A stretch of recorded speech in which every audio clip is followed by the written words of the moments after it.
Lucas had been a very wealthy farmer, but he hadn't managed his farm wisely and had been very careless with his money. He realized too late what a fool he had been when he lost everything. Now he and his wife lived in poverty in a tiny house which could hardly be called a house. The cracks in the walls made it impossible to keep warm. Rain came in through the holes in the roof.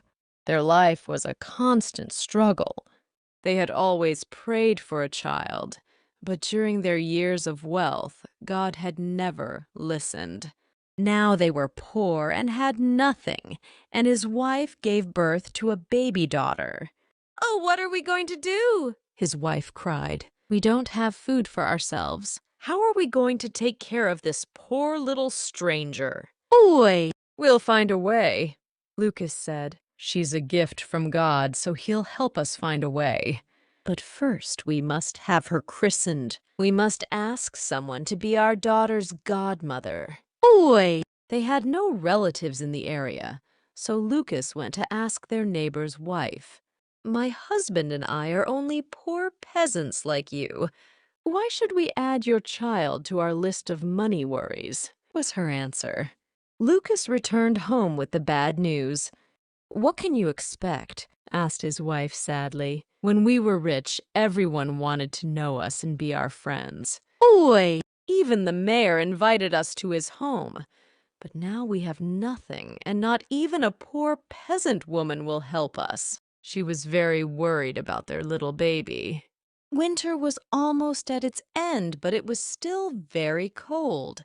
At night, the earth froze, and in the morning, the houses and trees were covered in snow. They had no clothes for their child, only old bits of cloth, and her bed was the cold, hard ground. Lucas's wife kissed their baby and cried, "My poor darling, my poor little darling." "Oi!" Then suddenly a happy thought came to her. She told Lucas to go and ask the mayor's wife to be their child's godmother. She was godmother to the mayor's child, and was certain that the mayor's wife would do the same for them. Lucas didn't feel so certain, but he went to ask her with a heavy heart.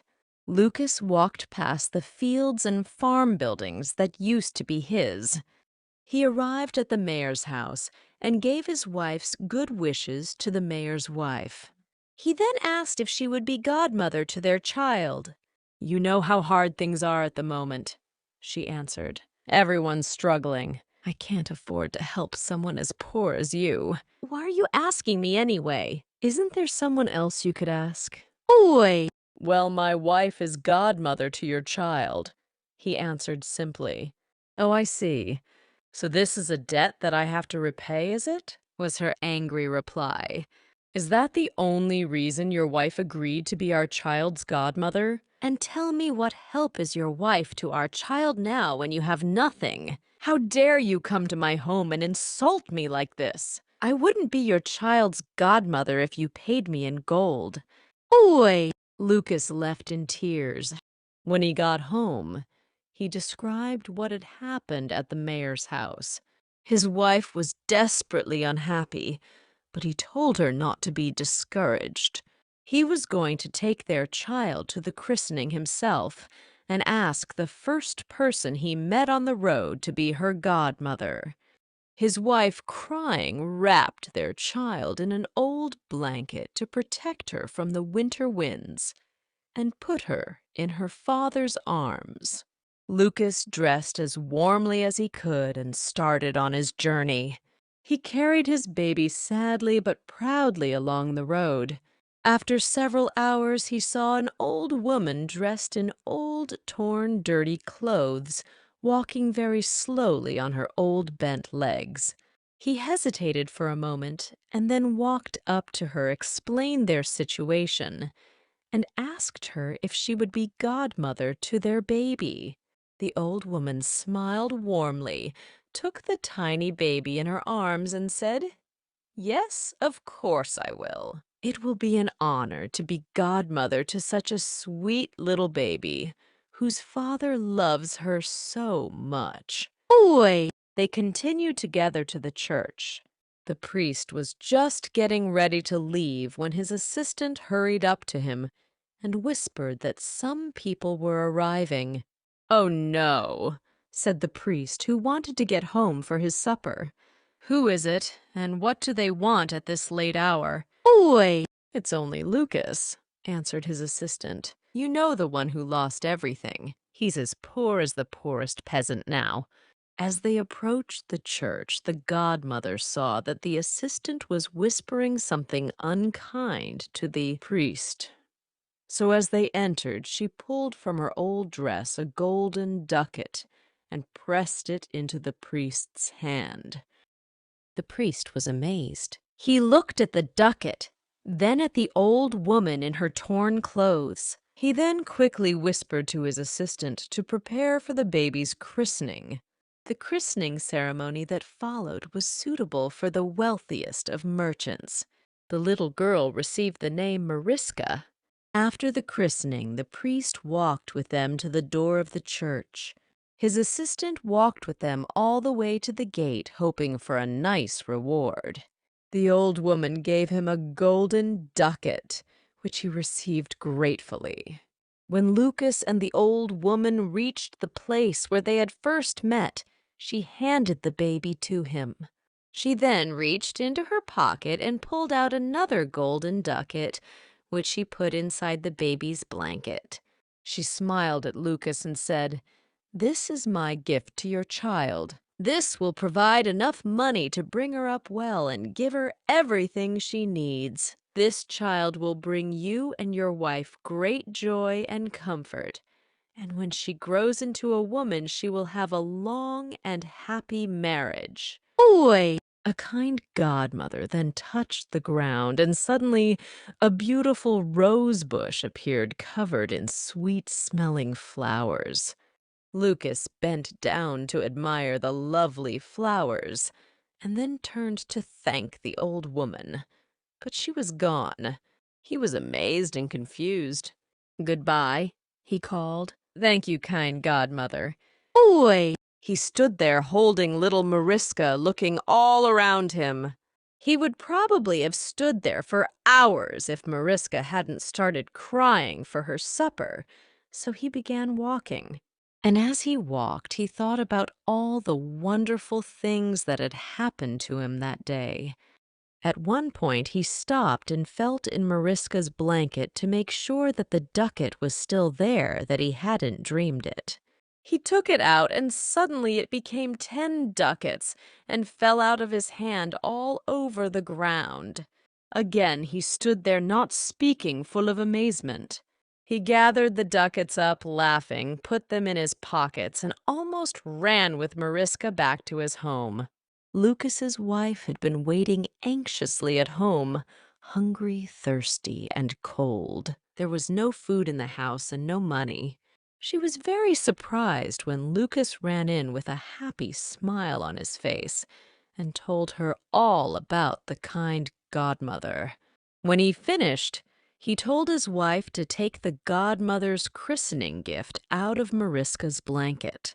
The wife reached in and pulled out the ducat. Suddenly there were 10, 20, 30 ducats. She cried out in happiness and surprise. The ducats flew out of her hands and rolled all over the floor. They both began to pick the ducats up, but wherever there was one, another 10 appeared. In the end, there was a beautiful golden pile shining in front of them. They fell onto the floor laughing and crying at the same time. Then Lucas's wife was suddenly full of fear. Could this money be an evil curse? Maybe the woman is an evil spirit who wants to buy our souls. Oi! Lucas laughed. "Don't be silly," he told her. "What evil spirit would go into a church?" Oi! But Lucas knew this godmother wasn't an ordinary woman. Maybe she was a good spirit sent by God to help them. He warned his wife, however, that they must guard their secret. He told her to hide the money and not tell anyone the true story. He then took one ducat for the mayor to change so he could buy eggs, flour bread, and milk. When he asked his wife what else he should buy, she immediately answered, "Our land, our house, our animals, our fields, tomorrow morning." Lucas replied happily. Then his wife became very serious and said, "But Lucas, please manage them more carefully this time." Oi. Lucas took her in his arms and told her quietly, "I promise to do this for you and our child. I've been very silly and caused us much unhappiness and worry, but I've learned my lesson. Please believe me." He then left to get their supplies. While he was out, his wife sat holding her baby and dreaming happily about their future. After some time, Lucas returned with the mayor's servant, who was carrying buckets of fresh milk, a basket of eggs, and some wonderful cakes. "The mayor's wife sends her good wishes to you both and has sent me to help you in any way I can," the servant told her. Lucas's wife thanked her and watched as the servant then began preparing a fine soup for them on the fire. Lucas had also bought 3 soft feather beds, which he put by the fire.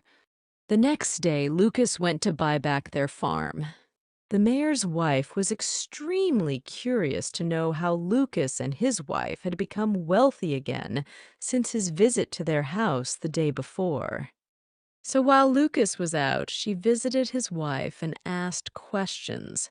But Lucas's wife didn't give away their secret. She just told her that Mariska's godmother had very kindly given them enough money to help them start again. After the mayor's wife left, Lucas's wife sat by the fire thinking about their kind godmother. She thanked her for giving them a second chance in life. Lucas did buy back all their property, and this time he managed it wisely. He built handsome, solid farm buildings and a beautiful house for his family. He bought the very best animals, and in the fall, his fields were full of healthy golden wheat and corn. His farm became the best in the region. Lucas and his wife were loved and admired, as they were good neighbors, generous and helpful to any poor farmer who was having bad luck. Mariska was a wonderful child. She gave Lucas and his wife great joy and comfort, as her godmother had said she would. When she became a woman, her beauty attracted a wealthy prince who asked her to be his wife. She married him and lived a long and happy life. Lucas and his wife grew old in good health. In the evenings, they often sat by the fire and talked about the time when the kind godmother appeared and changed Lucas's luck.